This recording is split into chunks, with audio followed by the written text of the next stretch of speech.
자, 오늘 요한계시록 8번째 시간입니다. 오늘 본문은 요한계시록 14장 본문 1절부터 20절까지 말씀 여러분과 제가 교독하도록 하겠습니다. 제가 먼저 1절 봅니다. 또 내가 보니 보라, 어린 양이 시온 산에 섰고 그와 함께 14만 4천이 서 있는데 그들의 이마에는 어린 양의 이름과 그 아버지의 이름을 쓴 것이 있더라. 내가 하늘에서 나는 소리를 들으니 많은 물소리와도 같고 큰 우레소리와도 같은데 내가 들은 소리는 검은 고 타는 자들이 그 검은 고를 타는 것 같더라. 그들이 보좌 앞과 네 생물과 장로들 앞에서 새 노래를 부르니 땅에서 속량함을 받은 14만 4천 밖에는 능히 이 노래를 배울 자가 없더라. 이 사람들은 여자와 더불어 더럽히지 아니하고 순결한 자라. 어린 양이 어디로 인도하든지 따라가는 자며 사람 가운데서 속량함을 받아 처음 익은 열매로 하나님과 어린 양에게 속한 자들이니 그 입에 거짓말이 없고 흠이 없는 자들이더라. 또 보니 다른 천사가 공중에 날아가는데 땅에 거주하는 자들 곧 모든 민족과 종족과 방언과 백성에게 전할 영원한 복음을 가졌더라. 그가 큰 음성으로 이르되 하나님을 두려워하며 그에게 영광을 돌리라. 이는 그의 심판의 시간이 이르렀음이니 하늘과 땅과 바다와 물들의 근원을 만드신 이를 경배하라 하더라. 또 다른 천사 곧 둘째가 그 뒤를 따라 말하되 무너졌도다 무너졌도다 큰 성 바벨론이여 모든 나라에게 그의 음행으로 말미암아 진노의 포도주를 먹이던 자로다 하더라. 또 다른 천사 곧 셋째가 그 뒤를 따라 큰 음성으로 이르되 만일 누구든지 짐승과 그의 우상에게 경배하고 이마에나 손에 표를 받으면 그도 하나님의 진노의 포도주를 마시리니 그 진노의 잔에 섞인 것이 없이 부은 포도주라. 거룩한 천사들 앞과 어린 양 앞에서 불과 유황으로 고난을 받으리니 그 고난의 연기가 세세토록 올라가리로다. 짐승과 그의 우상에게 경배하고 그의 이름표를 받는 자는 누구든지 밤낮 쉼을 얻지 못하리라 하더라. 성도들의 인내가 여기 있나니 그들은 하나님의 계명과 예수에 대한 믿음을 지키는 자니라. 또 내가 들으니 하늘에서 음성이 나서 이르되 기록하라. 지금 이후로 주 안에서 죽는 자들은 복이 있도다 하시매 성령이 이르시되 그러하다. 그들이 수고를 그치고 쉬리니 이는 그들의 행한 일이 따름이라 하시더라. 또 내가 보니 흰 구름이 있고 구름 위에 인자와 같은 이가 앉으셨는데 그 머리에는 금 면류관이 있고 그 손에는 예리한 낫을 가졌더라. 또 다른 천사가 성전으로부터 나와 구름 위에 앉은 이를 향하여 큰 음성으로 외쳐 이르되 당신의 낫을 휘둘러 거두소서. 땅의 곡식이 다 익어 거둘 때가 이르렀음이니이다 하니 구름 위에 앉으신 이가 낫을 땅에 휘두르매 땅의 곡식이 거두어지니라. 또 다른 천사가 하늘에 있는 성전에서 나오는데 역시 예리한 낫을 가졌더라. 또 불을 다스리는 다른 천사가 제단으로부터 나와 예리한 낫 가진 자를 향하여 큰 음성으로 불러 이르되 내 예리한 낫을 휘둘러 땅의 포도송이를 거두라. 그 포도가 익었느니라 하더라. 천사가 낫을 땅에 휘둘러 땅의 포도를 거두어 하나님의 진노의 큰 포도주 틀에 던짐에 성 밖에서 그 틀이 밟히니 틀에서 피가 나서 마을 굴레까지 닿았고 1600사디온에 퍼졌더라. 아멘.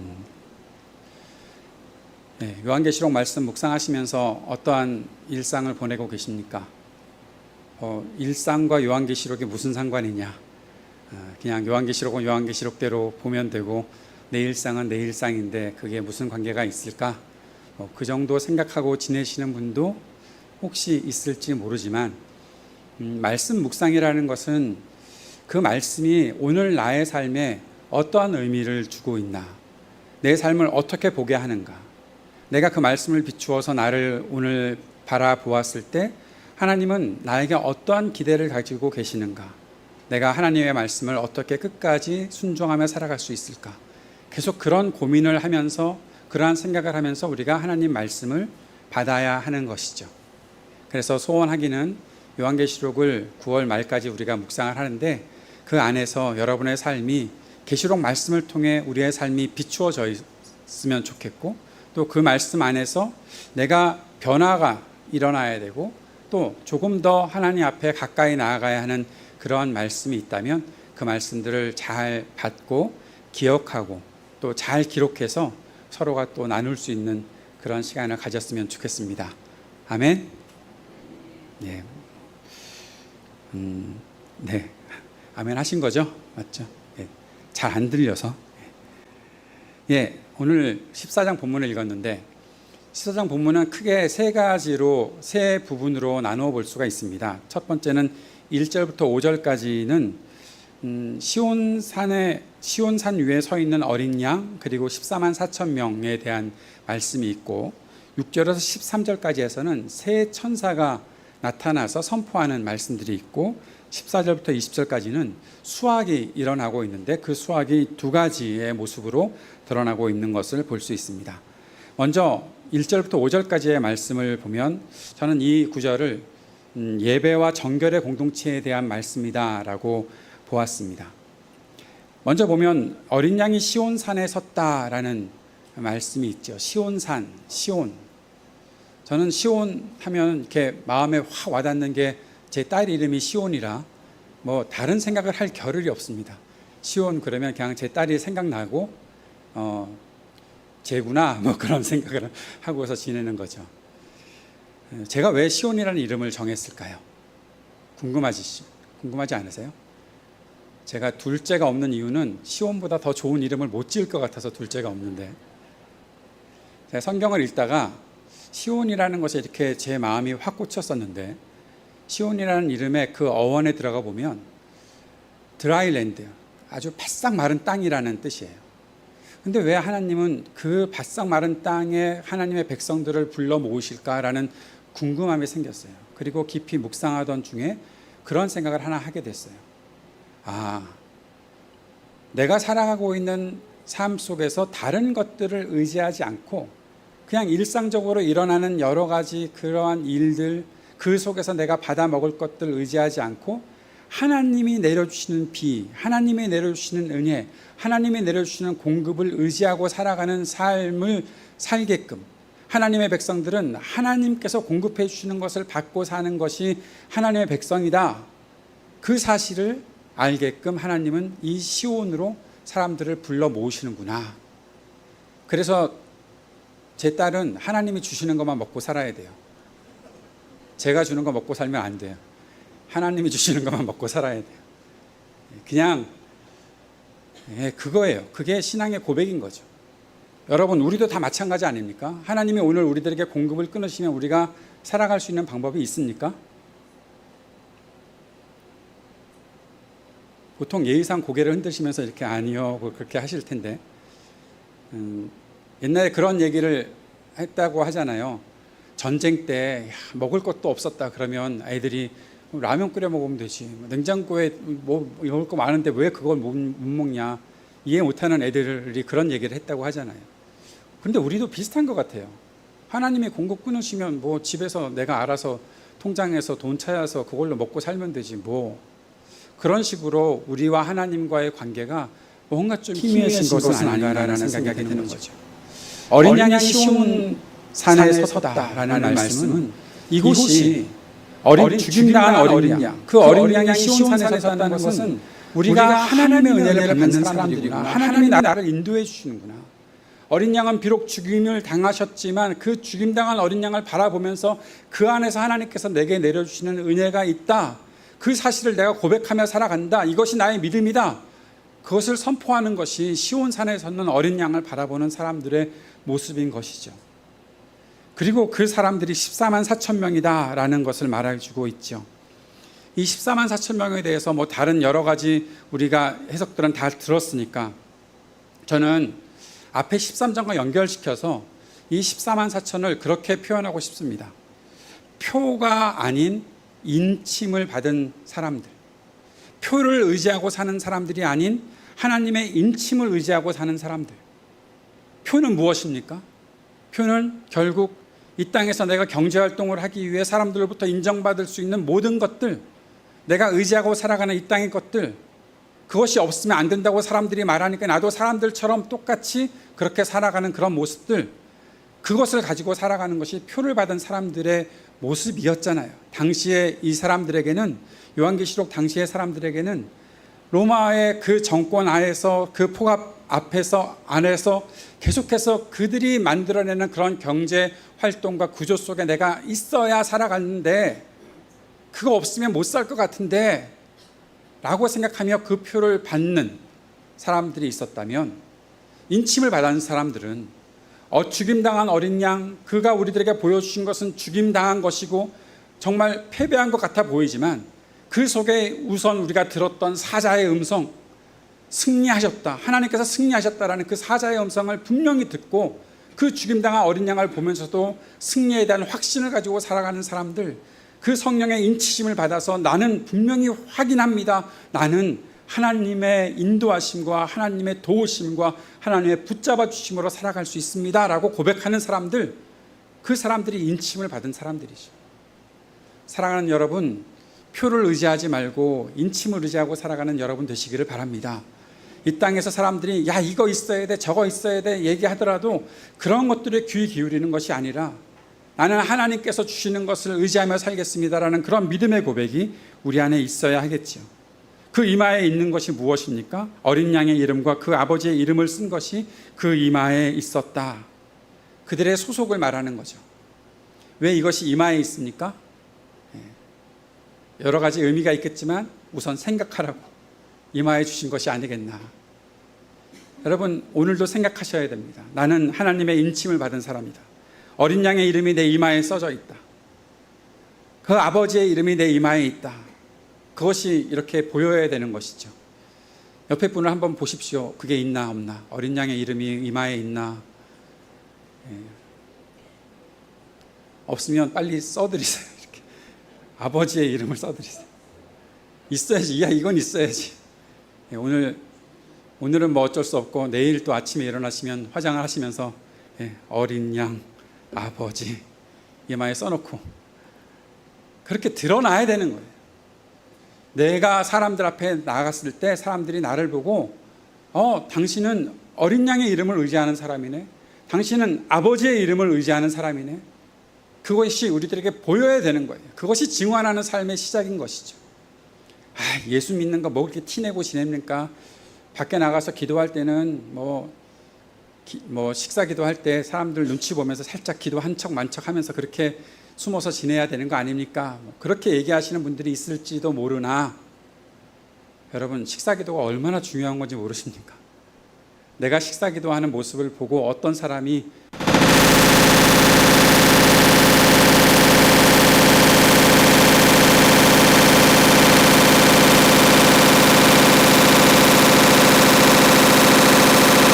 우리가 왜 예수 믿는 것을 드러내지 않으려고 합니까? 충분히 드러낼 수 있어야 한다는 거죠.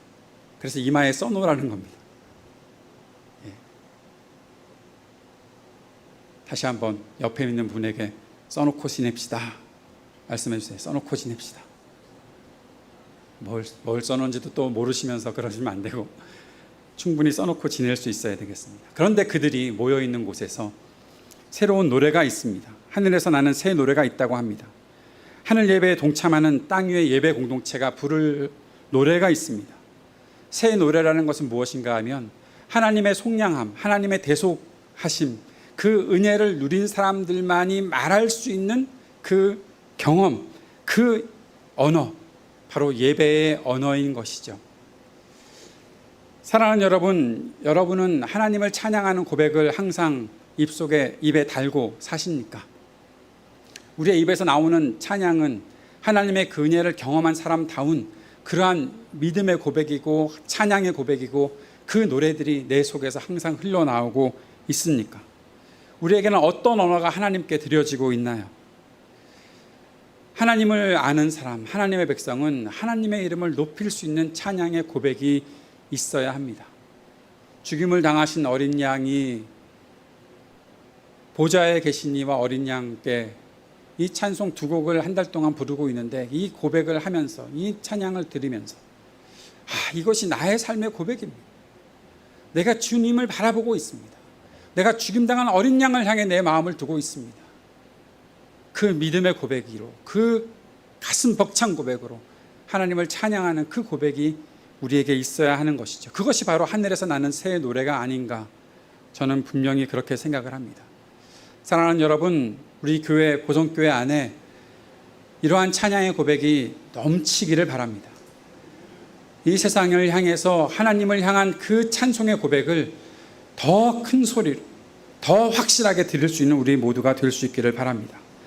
그러한 사람들은 여자로 더불어 더럽히지 아니하고 정절에 있는 사람이라고 말했습니다. 도덕적인 정결도 필요한 것이고, 우상 숭배하지 않는, 우상에 참여하지 않는, 세상의 그러한 구조와 그 악함에 그냥 끌려다니는 그런 사람들이 아니라 철저하게 분별하고 하나님의 뜻을 이루어가는 그런 사람들이 되어야 한다는 것이죠. 이것이 온전히 이루어지는 예배 공동체에 우리가 살아가고 있는 것이죠. 오늘 우리는 그러한 예배 공동체를 만들기 위해 바로 주님께서 말씀하시는 이 사람들이 되어야 하죠. 우리 이마에는 내가 예수 믿는 사람임을 드러내고, 그리고 우리의 마음속에는 주님을 향한 찬양의 고백으로 가득 차고, 그렇게 하나님을 증언할 수 있는 예배 공동체를 만드는 것이 우리가 해야 될 일이 아닐까요? 그렇게 우리 정체성을 확립하는 일들이 있어야 하고, 우리의 입속에서 흘러나오는 모든 말들이 정직과 진실과 공의의 말들이 되어야 하고, 그리고 우리가 오직 하나님만 섬기는 사람들입니다 라는 그러한 믿음의 고백이 있어야 하겠습니다. 두 번째, 우리가 6절에서 13절까지의 말씀을 보면서 저는 복음과 저항과 인내의 선포가 있어야 한다라는 생각을 하게 됩니다. 이 말씀에서는 세 천사가 나타나서 선포를 하고 있는데, 첫 번째 천사는 영원한 복음을 땅에 사는 자들에게 선포하는 그런 천사였다라고 말하고 있습니다. 영원한 복음이 무엇일까요? 영원한 복음이라는 것은 하나님 앞에 우리를 새롭게 세우는 그 기초가 되는 것이 영원한 복음입니다. 복음에 대해서 많은 설명을 할 수 있겠지만, 복음은 하나님 앞에 서는 거죠. 하나님을 두려워하는 거죠. 하나님께 영광을 돌리는 거죠. 그 일을 할 수 있도록 우리를 불러주신 하나님의 그 은혜를 경험하게 되는 그 모든 것이 바로 하나님 나라의 복음이겠지요. 우리는 그렇게 복음 안에서 예배의 부르심을 받아 나온 사람들인가, 그 사실을 우리가 확인해야 하지 않겠습니까? 오늘 아침에도 우리 교회 오기 위해 여러 가지 분주한 바쁜 일들을 보내시며 교회로 오셨을 텐데, 내가 예배 공동체에 함께 들어가기 위해 내 마음속에 시간을 지킨다, 내 정성을 다한다라는 그런 것도 우리에게 있어야 하지만, 더 중요한 것, 내가 복음을 가지고 사는 사람인가, 내가 그리스도 예수의 복음이, 하나님 나라 복음이 내 중심을 움직이고 있는가, 그것이 예배당에 들어올 때마다 확인되어야 하는 거 아니겠습니까? 우리 모두가 그렇게 살아가는 사람들이니 그 사실을 서로 확인시켜 주는 것이 우리의 공동체의 모습이 아니겠습니까? 우리가 드리는 예배에 회복이 필요할 때가 있습니다. 때로는 그러한 마음들이 많이 무너져 있을 때 그렇습니다. 예배의 회복도 우리에게 굉장히 중요한 주제 중에 하나일 것입니다. 예배를 늘상 하는 것이겠거니, 그 정도 생각하고 있는 사람들은 예배를 소홀히 여기는 사람들도 있겠죠.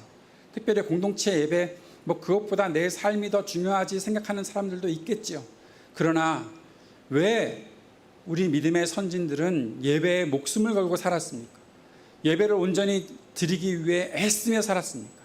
왜냐하면 내 삶의 기초가 그리스도에게 있기 때문에, 내 삶의 기초가, 내 삶의 전부가 하나님에게 달려있기 때문에, 그 하나님을 예배하지 않으면 안 되기 때문에, 나는 그 복음 안에서 사는 사람들이기 때문에 그 예배의 고백을, 예배의 자리를 귀하게 여기고 소중히 여기며 살아갔던 것이 아니겠습니까?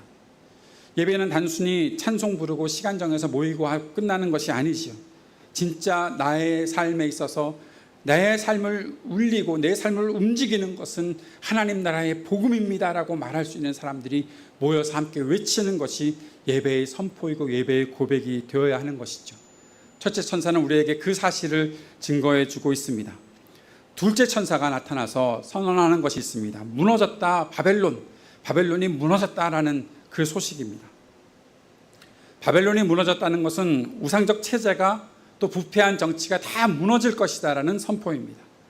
천사가 나타나서 그 선포를 들려주었을 때 아마 당시 소아시아의 교회들은 이 사실로 인해서 감격했을 것입니다. 아, 그렇구나. 우리가 그동안 저항해왔던 저 세력들이 분명히 무너질 때가 있구나. 그 사실을 기억하고 그들은 하나님 앞에 환희의 찬송을 드릴 수 있었겠지. 우리에게는 어떻습니까?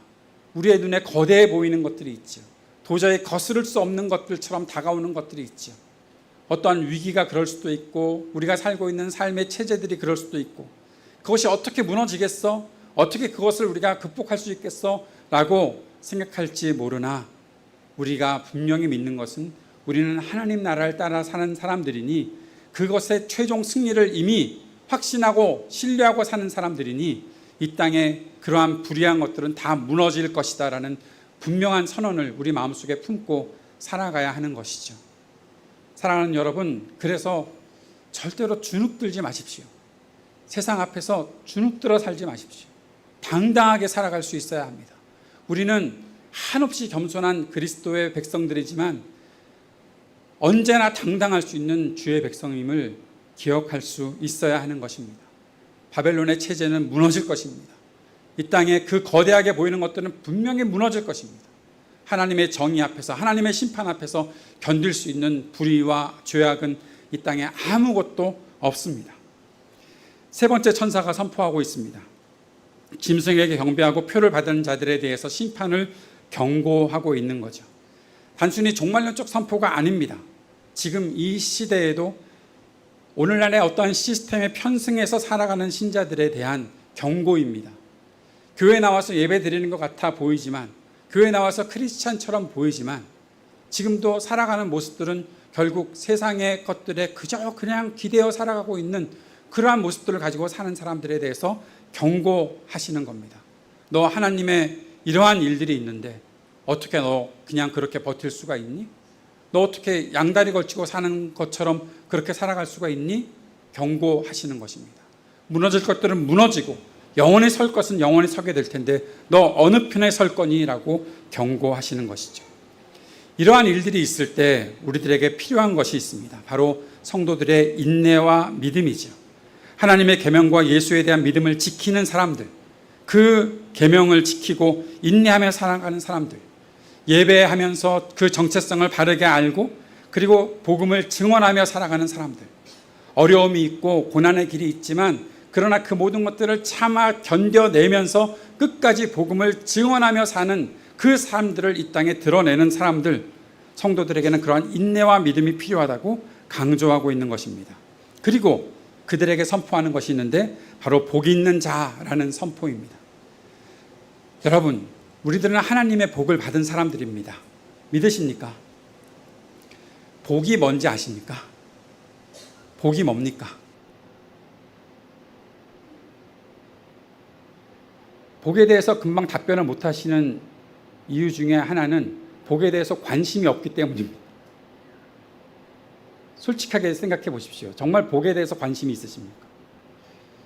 제가 최근에 성경을 공부하다가 나는 복에 대해서 관심이 있나? 하나님의 복에 대해서 내가 관심이 있나? 그런 생각을 하게 되었어요. 어떤 면에서는 복에 너무 관심이 없어요. 그냥 복이라고 하면 두 가지인 것 같아요. 하나님이 복을 주신다고 하니까 뭐 복을 주시든지 말든지 언젠가 내가 복 받겠지 그 정도 생각하고 살아가는 것이 있는가 하면 이 세상에서 누리는 다른 사람들이 내가 보기에 부러워할 만한 무엇인가를 가지고 있을 때 와, 나도 저런 거 갖고 싶은데 저런 거 가진 사람들이 복 있는 사람들 아니야? 그렇게 생각하고서 살아가는 거. 그래서 진짜 하나님께서 오늘 이 시간 나에게 주시는 복에 대해서는 별 관심이 없는 거예요. 그러니까 복이 뭐냐고 물어보면 고민을 하게 되는 거죠. 내가 복이 뭐라고 얘기할 수 있을까? 뭐라고 얘기할 수 있겠어요? 오늘 하루 종일 생각해 보세요. 오후 예배도 또 제가 또 설교해야 되니까 또 그때도 한번 생각해 보세요. 계속 복에 대해서 내가 무슨 관심이 있을까? 옛날에 그랬던 적이 있어요. 이 찬송가 중에 그런 찬송 있잖아요. 나 주께 왔사오니 복 주옵소서. 이런 찬송이 있냐? 결국 주님께 와서 한다는 소리가 복 주옵소서. 세상에 이런 찬송을 부르고 사니까 기독교가 이렇게 기복신앙에 물든 기독교가 되었지. 그러고 이렇게 한탄하고 있는데 하나님께서 저에게 물으셨어요. 그럼 너한테 복은 안 줘도 되겠구나. 그거는 아니고요. 주님, 잠깐만요. 복이 필요하잖아요. 하나님께서 주시는 복이 필요하지 않겠습니까? 하나님께서 주시는 복이 뭘까요? 도대체 그 복이 뭡니까? 여러분 너무 어렵게 생각하지 마시고요. 하나님께서 내게 공급해 주시는 모든 것들이 복 아닙니까? 내가 오늘 뭘 먹었으면 그것도 하나님께서 내게 주신 복 아닙니까? 내가 무엇인가를 이루어냈으면 그것도 하나님께서 내게 주신 복 아닙니까? 내가 하나님 믿고 믿음을 고백하며 잘 살아갈 수 있으면 그 모든 것들이 하나님께서 주시는 복 아닙니까? 왜 우리가 복에 대해서 관심이 없나 하면 결국에는 하나님에 대해서 관심이 없기 때문에 그런 거예요. 하나님에 대해서 관심이 없는 것이 어디서 드러나는지 아세요? 기도 안 하는 것으로 드러나요. 여러분 기도하고 있습니까? 기도에 대해서 하나님께서 응답하시는 것들을 경험하며 살고 있습니까? 기도한다고는 하지만 그냥 염려만 하고 있는 거예요. 이게 돼야 되는데, 이게 돼야 되는데, 이렇게 해야 되는데 계속 그 생각만 하고 있는 게 그게 기도입니까? 아니요. 염려와 기도는 분명히 구별이 되는 거죠. 염려는 혼자서 신세한탄하고 있는 게 염려겠고, 기도라는 것은 하나님 앞에 드리는 거잖아요. 하나님 앞에 드리는 거. 제가 간증을 하나 해야 되는데 괜찮으시겠어요? 네, 간증을 해야죠. 할 때는 해야죠. 아무리 제 배우 생활에 대해서 아내가 얘기하지 말라고 해도 그냥 간증은 해야죠. 제가 지지난주 수요일에 제 기도 제목이 단톡방에 올라왔는데 여러분 기억하세요? 기도하셨어요? 제가 제 아내와 제 딸 그리고 제 아버지 어머니의 건강을 위해서 평안을 위해서 기도를 했고, 두 번째 기도 제목은 제에게 그래도 사역을 맡겨주셨으니 그 사역을 잘 감당할 수 있게 해달라고 기도했고, 세 번째 기도 제목은 제가 한국 와서 새롭게 가지게 된 배우라는 직업, 또 지금 또 저한테 배우가 뭐야? 뭘 배우나? 뭐 그렇게 생각하시면 안 되고, 연기하는 배우 있잖아요. 그거 좋은 작품에 잘 참여할 수 있게 하나님께서 기회 주시도록 그렇게 기도를 했거든요. 아침에 그런 생각이 들었어요. 수요일 아침에 누가 이 기도 했을까? 누가 했을까? 뭐 이진영이 나인 줄은 알고 기도했을까? 우리 교회에 뭐 배우가 있어? 뭐 그렇게 생각하는 사람이 있을까? 뭐 그런 생각을 했어요. 그런데 그 전날 저한테 뜬금없이 전화가 하나 걸려왔었어요. 어떤 작품에 저를 리스트업 하겠다는 전화였어요. 리스트업이라는 것은 한 역할에 여러 사람들을 놓고 이제 감독이 이 사람으로 정하겠습니다 하기 전에 있는 단계예요. 그래서 그 전화를 받고 뭐 별 관심이 없었어요. 왜냐하면 저는 그러한 전화를 많이 받거든요. 제가 지원을 한 작품들이 있으면 거기에 대해서 리스트업이 됐습니다. 근데 리스트업은 별 기대가 안 돼요. 왜냐하면 안 될 가능성이 훨씬 더 많거든요. 그런데 수요일 아침에 그 기도가 올려지고 나서 수요일 아침 오전 시간이었는데 다시 연락이 왔어요. 캐스팅 확정됐습니다. 아니 그냥 설교를 하고 말씀을 해석할 때 박수를 하세요. 이런 거 자, 그런데 그 소식을 딱 들었는데 갑자기 무슨 생각이 들었냐면 아침에 누가 기도했나? 라는 생각이 우선 들었어요. 그리고 나서 그 작품이 뭐지? 라고 이렇게 찾아봤더니 너무 유명한 감독님의 작품인 거예요. 그리고 제가 하루만 가서, 저는 보통 단역 배우라 하루만 가서 잠깐 몇 시간 촬영하면 끝나는데 촬영을 나흘 동안이나 계속해서 한다는 거예요. 보니까 제가 웬만한 작품에 이렇게 캐스팅된 게 아닌 것 같더라고요. 아마 여러분 이름 말하면 알만한 배우들 다 나와요. 나중에 제가 개인적으로 가르쳐 드릴게요. 그런데 더 중요한 건요, 제가 그 작품에 지원을 안 했다는 거예요. 수요일 오후에 저한테 프로필을 보내달래요. 캐스팅 디렉터가. 나는 지원도 안 했는데 나를 캐스팅을 해? 이런 일이 있을 수가 있나? 너무너무 놀란 거예요. 그러면서 생각을 해봤어요. 누가 기도했나 보다. 그리고 지난 주일날 와서 몇 사람을 만나서 확인을 해봤어요. 기도했냐고. 그랬더니 기도했대. 그 기도에 응답하신 거잖아요. 여러분, 기도하는 사람은 어떠한 일이 있더라도 그것이 하나님의 응답이라는 것을 분명히 알아요. 기도를 안 한 사람은 그저 일상적인 일로 나타났겠거니 생각하거나 우연히 있겠거니 생각해요. 그냥 내가 노력한 만큼의 보상을 받았거니 생각하는 것이 보통 사람들의 모습이라면, 기도한 사람들은 하나님께서 내게 하신 일이다라는 확신을 갖고 사는 거예요. 여러분, 이게 복 아닙니까? 하나님이 이 땅에 내가 다른 사람들하고 이렇게 비교해 봤을 때 똑같이 별로 다를 것 없이 살아가게 그렇게 만드시는 하나님이라면 지금 나가서 다른 일을 해야지 왜 여기서 예배를 드리고 있습니까? 내가 하나님을 믿고 살아가는 것이라면 하나님께서 공급하시는 그 다름을 경험하며 살아가야 하잖아요. 세상에 어떤 사람이 너한테 그런 일이 있겠어 말을 하더라도, 아니야, 하나님께서는 분명히 나에 대해서 크신 계획을 가지고 계시고 나를 인도해주고 계셔, 나는 그 믿음을 가지고 살 거야 라는 그런 믿음의 고백이 있어야 되는 거잖아요. 남보다 잘 되는 것이 아니라 하나님께서 주신 일들을 잘 해내는 것, 남보다 내가 남부럽지 않은 삶을 살아가는 것이 아니라 내가 하나님의 뜻을 이루며 살아가는 것, 그러한 삶이 있는 것이 복된 삶이고, 그러한 믿음의 고백을 하는 것이 믿음의 삶 아니겠습니까? 이 땅에서 우리가 어떻게 그 일들을 이루며 살아갈 수 있을까? 우리가 어떻게 그렇게 살아갈 수 있을까? 앞에서 말했던 그 인내입니다. 성도의 인내가 필요하다는 것입니다. 그리고 믿음이 필요하다는 거죠. 그 일들을 우리가 놓치지 않고 살아갈 수 있기를 바랍니다. 이 세 천사의 선포는 이 땅의 모든 구조에 그저 그 시스템에 길들여져서 그냥 그것에 기대어 사는 사람들에게 하나님 나라는 다른 거야 라는 그 모습을 보여주는 것입니다. 마지막 세 번째는 심판과 구원의 종말을 나타내고 있는 14절부터 20절의 말씀입니다. 여기에서는 두 가지 수학의 환상들이 드러나 있습니다.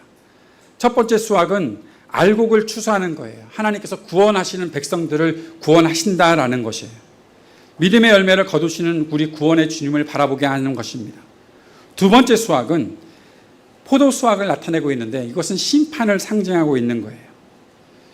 요엘서에도 이사야서에도 이렇게 수확을 했는데 또 그 수확한 포도들을 따서 즙을 내는, 그래서 완전히 짓밟아 뭉개버리는 그러한 심판의 모습들이 나타나 있다는 거죠. 근데 이 두 가지를 함께 말씀하고 있어요. 하나님 나라에서는 심판과 구원이 함께 나타난다는 사실을 우리들에게 다시 한번 보여주고 있는 것입니다. 사랑하는 여러분, 우리가 구원받았다는 것은 하나님께서 이 땅의 모든 죄악들을 심판하시는 것과 동시에 나타나는 일입니다. 이 하나님께서 이 땅을 심판하신다는 것은 하나님께서 우리를 구원하신 하나님의 백성으로 삼으셨다는 것을 말해주고 있는 것입니다. 그래서 이 두 가지를 어떻게 연결시켜 볼까 하다가 그런 생각이 들었어요. 기름을 짤 때 이렇게 압착을 하잖아요. 안 짜보셨죠? 기름은 이마트에서 사면 되는 거지 왜 그거를 압착을 하냐고. 옛날에 그랬잖아요. 압착을 해서 기름을 짜내잖아요. 그런데 아무것도 아닌 것은 누르면 누를수록 그냥 그걸로 부서지고 파괴되고 말아버리는 거예요. 근데 진짜는 어떤 일이 생깁니까? 진짜 포도에서 그것을 짜내면 향이 좋은 포도즙이 나오거나 또 좋은 향을 내는 기름이 나오는 것이죠. 여러분, 우리가 눌림을 받아도, 하나님의 백성들은 눌림을 받아도 그 안에서 좋은 향기를 낼 수 있고 좋은 맛을 낼 수 있는 그러한 결과물로 나타난다는 것입니다. 그러나 세상의 세속적인 것들을 따라가고 불의와 죄악과 타협한 것들은 하나님께서 그렇게 누르실 때 그렇게 그 눌림을 받아서 파괴될 수밖에 없다는 것입니다. 이 땅의 역사는 하나님께서 그냥 방치시켜 놓은 것이 아닙니다. 수확으로 분명히 끝나게 되어 있습니다. 성도의 열매는 분명히 거두어질 것입니다. 폭력과 그 모든 불의는 포도처럼 짓밟히게 되어 있습니다. 우리가 그 속에서 붙잡아야 되는 것은 무엇입니까? 그것은 무기력하게 살아가는 것이 아니라 책임감을 가지고 살아가는 것입니다. 이 땅을 바라보며 공포에 떨면서 지내는 것이 아니라 하나님 앞에서 소망을 가지고 살아가는 것입니다. 이 마지막 시대에 우리는 어떠한 공동체로 하나님 앞에 설 수 있을까요? 오늘 그 질문에 우리가 대답할 수 있기를 바랍니다. 예배하는 공동체를 이루는 저와 여러분이 될 수 있기를 바랍니다. 끝까지 인내하며 복음을 가지고 이 땅에 저항하고 증언하며 살아가는 그러한 공동체를 우리가 만들 수 있기를 바랍니다. 심판과 구원의 날을 바라보며 충실하게 충성스럽게 살아갈 수 있는 그리스도의 제자로 살아갈 수 있기를 바랍니다. 요한계시록 말씀을 보면서 저는 하나님께서 계속해서 저에게 그런 질문을 하시는 것 같아요. 너는 나에게 어떠한 존재인지 아니? 너는 나에게 어떠한 존재인지 아니? 내가 너를 어떠한 눈으로, 내가 너를 어떠한 마음으로 바라보고 있는지 아니? 오늘 내가 너를 나의 능력의 손으로, 나의 사랑의 손으로 붙잡아 주었을 때 너는 내가 너를 어떻게 사랑하고 어떻게 붙잡아 주는지 알고 있니? 그 질문을 주님께서 우리들에게 하시는 것 같습니다. 오늘 그 질문 앞에 네, 압니다. 내가 주님께서 나를 얼마나 사랑하시는지 압니다. 내가 주님을 의지하고 살아가는 이 삶을 멈추지 않겠습니다. 이 땅에 그리스도의 복음을 증언하며 살아가는 하나님의 백성 되기를 원합니다. 그 고백을 우리 모두가 함께 드릴 수 있기를 바랍니다. 다 함께 자리에서 일어나셔서 우리 나눔과 성찰을 위한 질문 함께 드리겠습니다. 같이 읽겠습니다. 시작. 우리가 드리는 예배의 고백에는 세속의 힘에 저항하는 죽임당한 어린 양을 향한 따름의 선언이 있음을 기억하고 거룩한 공동체를 세우기 위해 함께해야 할 일들을 나누어 봅시다. 우리 주신 말씀 바라보며 또 마음에 품고 함께 기도하는 시간 잠시 갖도록 하겠습니다.